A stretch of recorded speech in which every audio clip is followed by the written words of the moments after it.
na Rebeka muzayigeramo.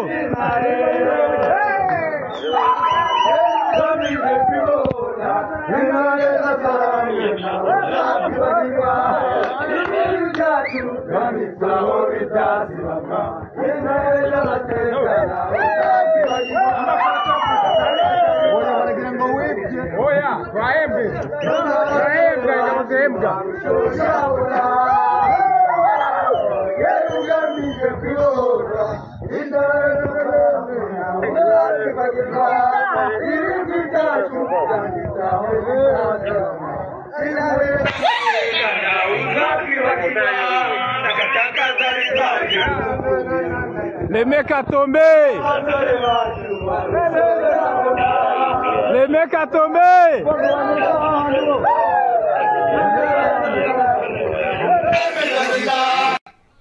Reka ngusuze cyane wowe ukunda kandi ukurikira ibiganiro bya The Quick Times News, amakuru ashyushye kandi mashya muri iki gitondo ava mu ntara ya Kivu y'Amajyepfo, aho imirwano n'umwuka w'ubushyamirane bikomeje kugaragara mu bice bitandukanye, mu gihe impande zihanganye zikomeje gushinjanya gutegura ibitero no kurenga ku bwumvikane bwo guhagarika imirwano.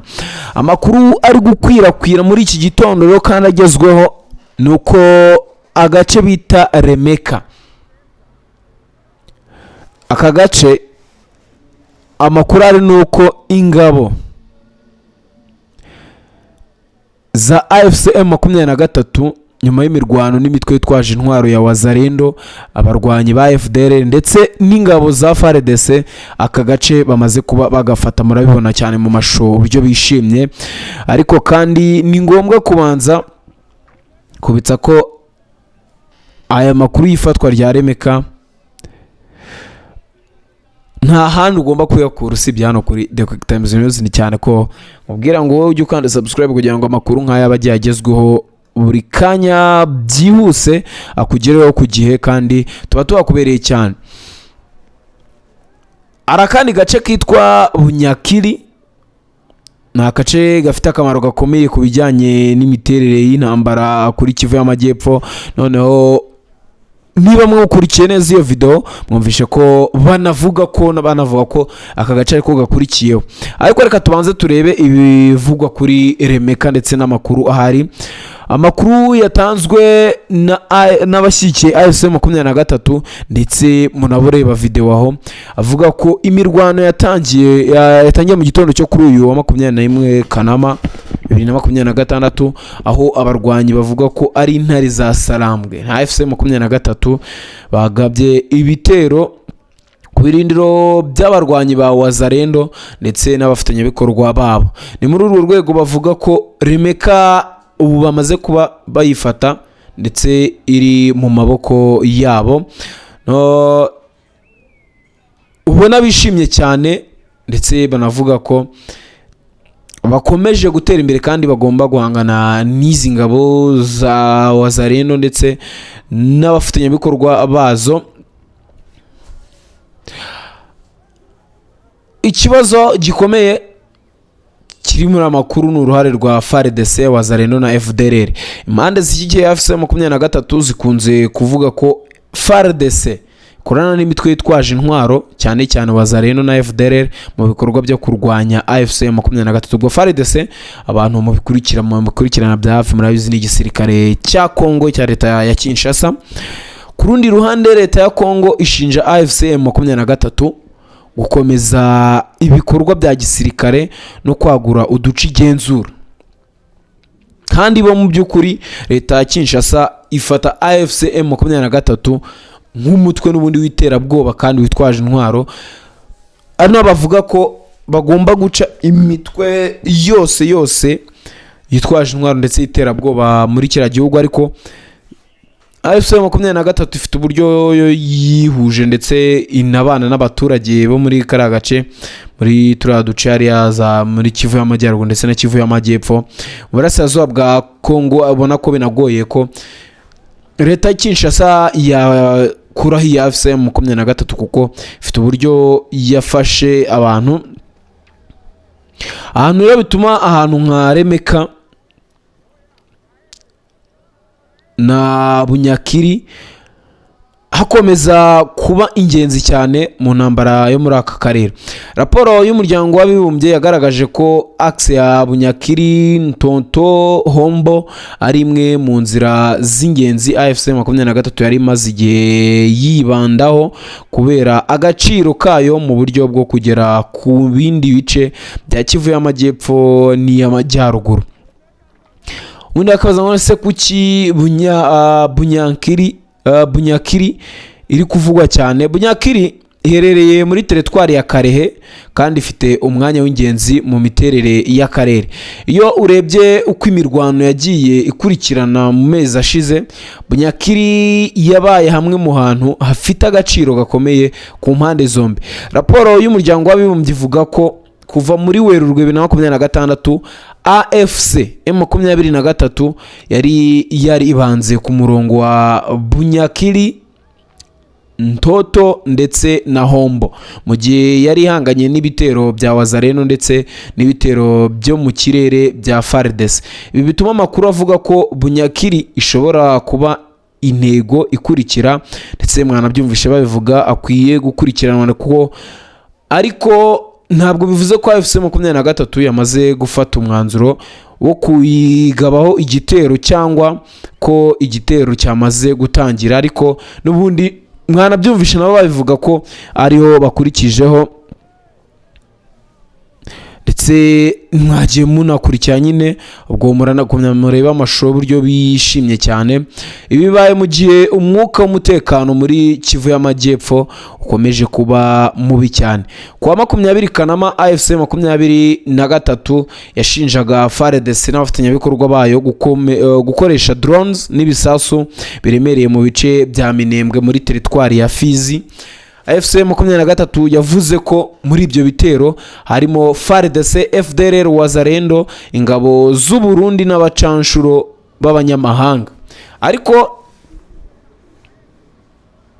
aya ni amakuru n'ubundi hano twabagejejeho mwarakurikiye ya AFC 23 binyuze mu muvugizi wabo Lawrence Kanyuka.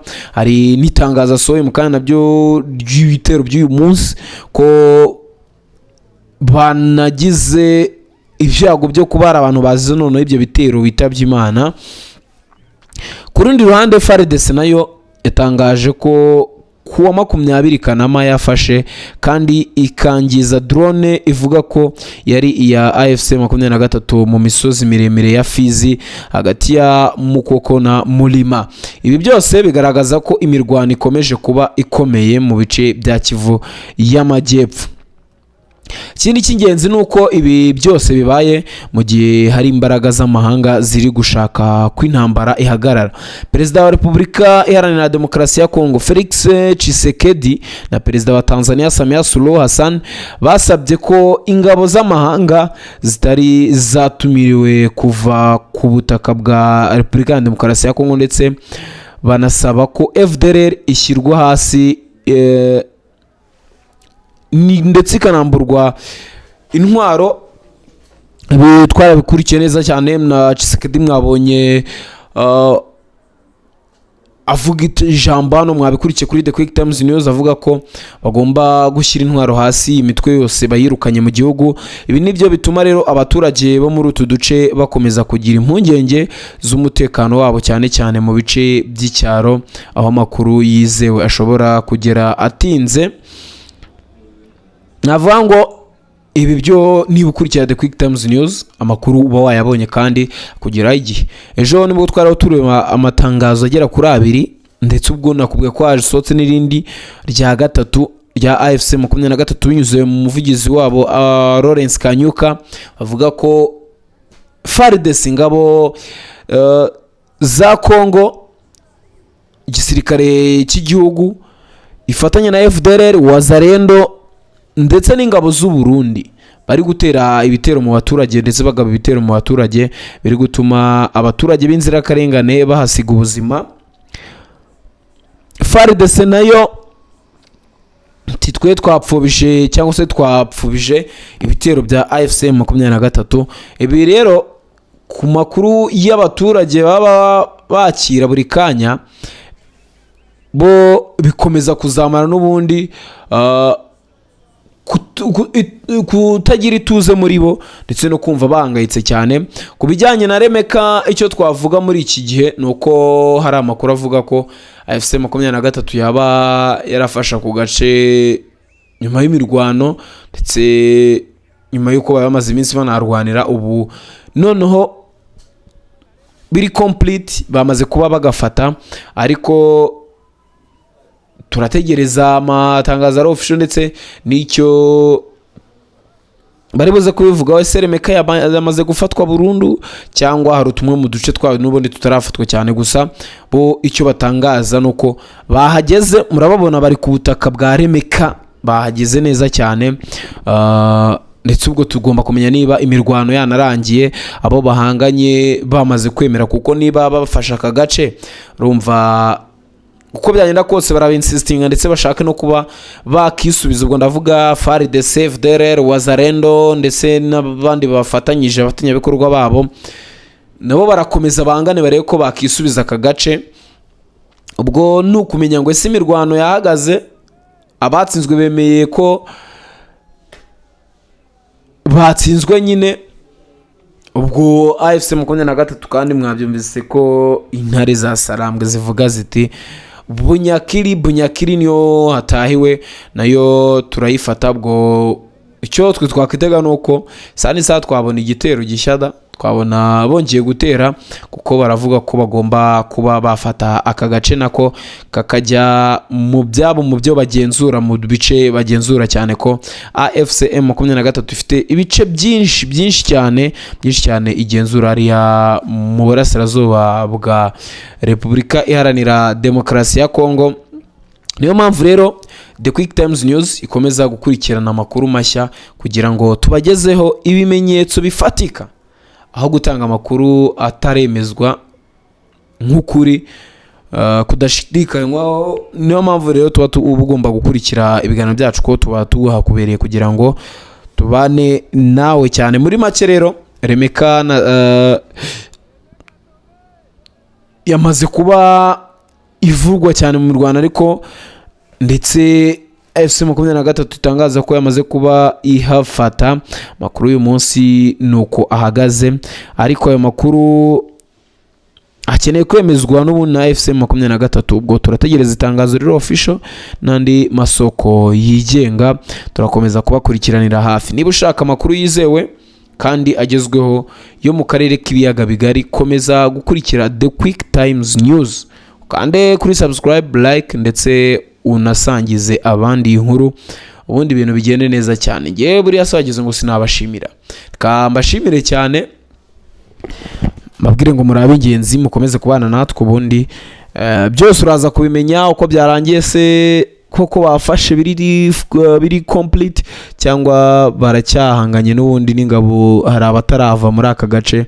Byo turakomeza tubibakurikiranire. Reka ngushimire cyane, ubwire ngo ukomeze kugira ibihe byiza, kandi Juma Mubarak ku bayisilamu, abatari abayisilamu, weekend nziza, mwe mwiziza weekend nziza, weekend y'umugisha.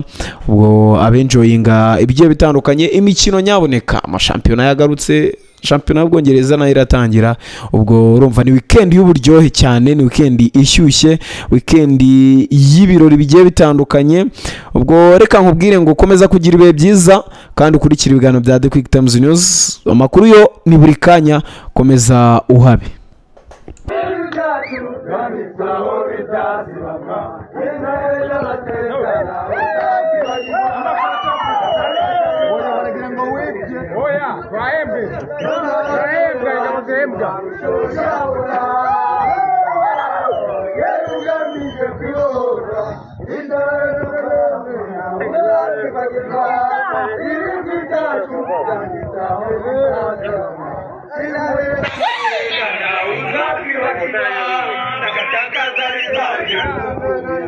Remeka tombé!